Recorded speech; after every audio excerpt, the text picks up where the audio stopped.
Hey guys, welcome back to the channel. So today we got another video with this vintage camper right here, and I'm going to be doing some tests on the tongue weight of the camper with various packing scenarios that I have of this camper. I'm doing this because it has developed a sway when I get onto certain speeds when I pull it down the highway. I really don't want to go over about 62 or so, and it starts to kind of fishtail a little bit on me, and it just has a real disconcerting feeling as I'm driving down the interstate. So I am trying to spend some time to diagnose what the problem is. And so my first step, and that's what this video is about, is going to be measuring the tongue weight. So we're going to be putting a scale under the tongue here and packing this in different scenarios and seeing how much the packing really affects the tongue weight. And that's going to be kind of this first step in trying to diagnose this. So we're going to have a few videos probably in the future with ways I'm going to solve this, so kind of follow along with me on this one. So let's get going and I'll show you what I got worked out. All right, I'm here at the front of the camper, and this is just your basic tow scenario here. This is the original front end of the camper that I just tow this with. It's a 2-inch ball hitch here, and I don't have a weight distribution hitch or a anti-sway combo distribution hitch on this camper, and I may end up going that direction, but it hasn't really needed it. And I think just as the time that we've been using this camper have made additions and changed some things, something's going on with the weight distribution, and I'm going to look at that first. This is the camper pretty much empty. This is just kind of how we store the camper, so nothing is really packed in there. So we're going to measure this first and in this scenario, and then I'll make some changes and we'll go from there. All right, so we have the load cell underneath the tongue, and this is about the same height as the truck for when I tow it, and this is currently kind of basically unloaded. Nothing inside the camper, and so we're going to see how much the tongue weight is once I take it off of here and see what kind of load we got.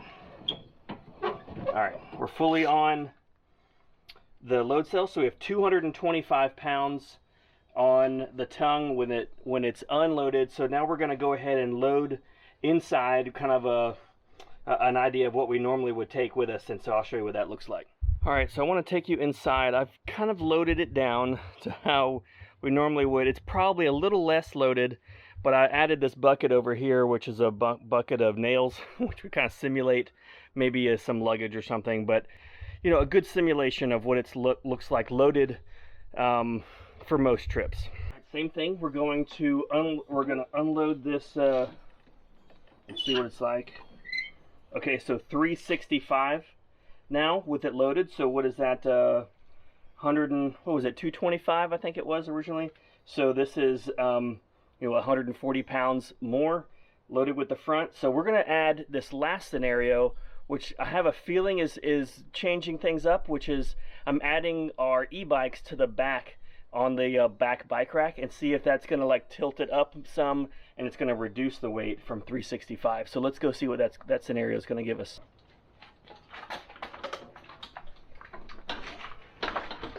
All right, so I have the rear bikes loaded. I hadn't changed anything on the inside, so it's still kind of loaded on the interior like we have it.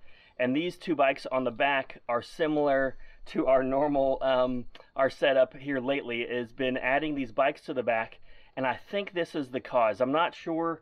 It may be the weight, which we'll check in just a minute, but it also may be the airflow. I don't know if that has something to do with it, if that changes something with the back end of the camper that it starts swaying. But let's go ahead and take the weight off, see how much lower. Okay, yeah, 260, 265. So it put 100 pounds difference reduced on the front.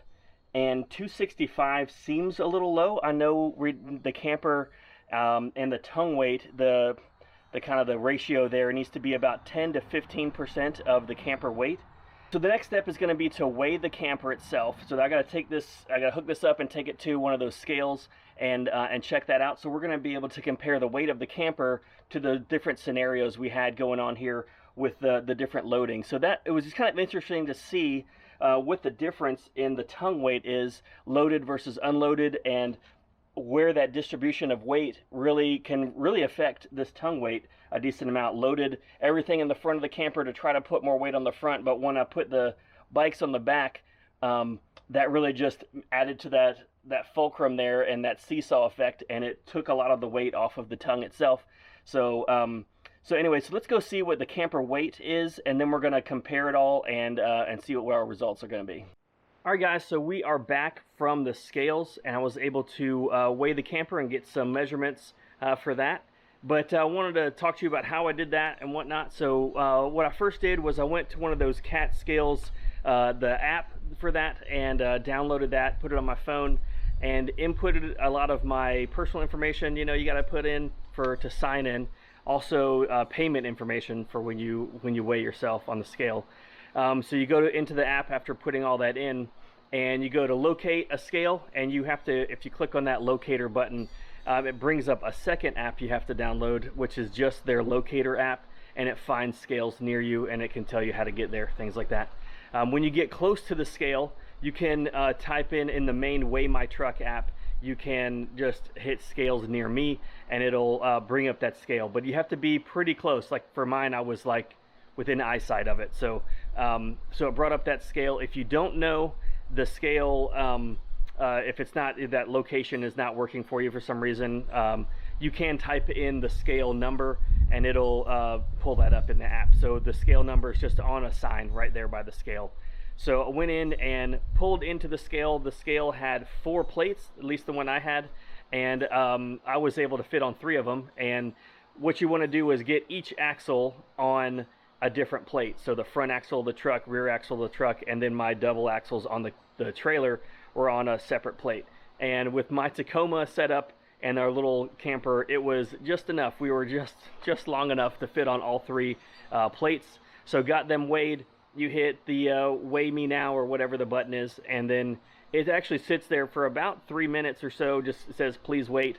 So don't get discouraged if you think it's like hung up or something. The app is just processing. And so after it does that, then it gives you your weight. It kind of charges you, mine was 15 bucks. And then it emails you the weigh ticket, or it's also in the app. And for ours, the results for mine were my front axle was 2740. The rear axle was 2,700 pounds. The trailer was 3,940 pounds. So that's a gross weight of 9,380 pounds. So a little more than I was thinking. That trailer, 3,940. I have a 16-foot, this vintage trailer. I did kind of build it kind of beefy, so maybe that's what's going on there. I thought it would be more closer to 3,000, 3,200 pounds. But when comparing that to the Tacoma weight ratings, this is well within. So the tow capacity is 5,600 pounds, and this is 39, so a decent amount there. The gross vehicle weight rating or combined weight rating for the Tacoma was over 11,000 pounds, and this is right at 9,000, just over. So no problem there either. So this is what I think the issue kind of confirms my initial thoughts, where the tongue weight is the problem. At least I'm about 95% sure. So right now, the tongue weight being within that 10 to 15%. So that with the trailer at 3,940, so roughly that makes the 10% to say about 400 pounds, 15% about 590 pounds. So so that's a lot more than what I'm currently putting on there. When I just had the front of the camper loaded and no bikes on the back, we were at 365 pounds, so kind of close, like real close to that 10% as a guide, rule of thumb.